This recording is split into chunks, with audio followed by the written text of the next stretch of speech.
आज यस कार्यक्रममा मलाई बोल्ने अवसर दिनुभएकोमा यस कार्यक्रम आयोजना गर्ने भक्तपुर क्यान्सर अस्पतालप्रति हार्दिक आभार व्यक्त गर्दछु।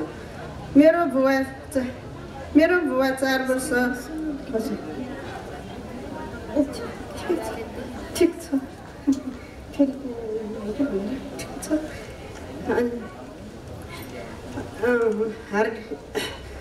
मेरो बुवा 4 वर्ष अगाडिदेखि क्यान्सर रोगले पीडित हुनुहुन्थ्यो।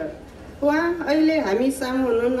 उहाँ 2 वर्ष अगाडिदेखि हामीलाई छोडेर जानुभयो। उहाँलाई लगभग 2 वर्ष जति प्यालेटिभ वार्डमा राख्नुभएको थियो। यो रोग लागिसकेपछि अति नै पीडा हुने रहेछ। हामीले हेर्नु पनि एकदमै गाह्रो हुन्छ। एकचोटि क्यान्सर रोग लागिसकेपछि निको हुने नहुने ग्यारेन्टी नहुने रहेछ। तर प्यालेटिभ वार्डमा राखिसकेपछि दुखाइ पीडा चाहिँ कम गरेर आफ्नो जीवन सहजमय तरिकाले बिताउन प्यालेटिभ केयरले सम्भव बनाउनु रहेछ। मैले यहाँ बुबाको उपचारको क्रममा अनुभव गरेँ। उहाँलाई डिस्चार्ज गरी घर लगिसकेपछि झन् गाह्रो भयो। उहाँको पुरा शरीर सुन्नियो, पिसाबको पनि समस्या देखा पर्यो। विभिन्न रोगले सताउन थाल्यो। उहाँ हिँड्न सक्नुहुन्न थियो। उहाँलाई अस्पताल ल्याउन धेरै गाह्रो थियो। आउन पनि सक्नुहुन्न थियो।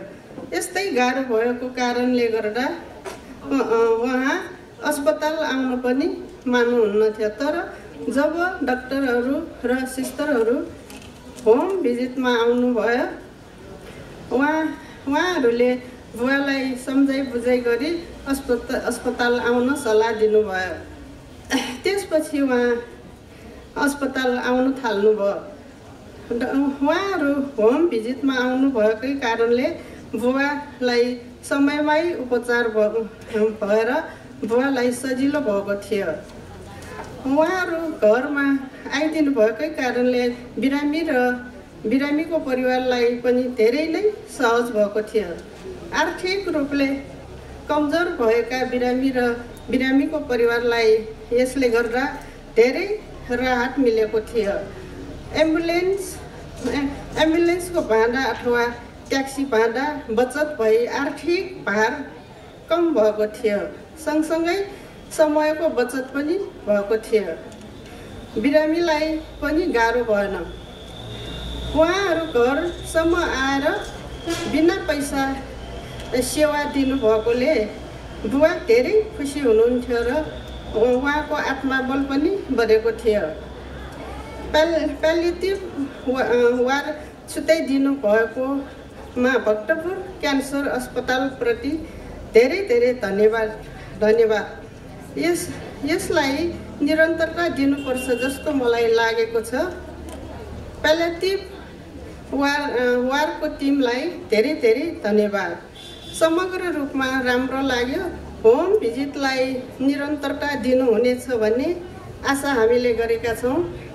अहिलेसम्म म उहाँहरूसँग जोडिएको छु। कुनै पनि सहयोगको आवश्यकता परेको खण्डमा मैले सहयोग गर्ने बाचा गर्दै अन्तमा पुनः एकचोटि मलाई यो कुरा राख्ने अवसर दिनुभएकोमा भक्तपुर क्यान्सर अस्पतालप्रति हार्दिक धन्यवाद व्यक्त गर्दै बिदा हुन्छ। हस्, धन्यवाद।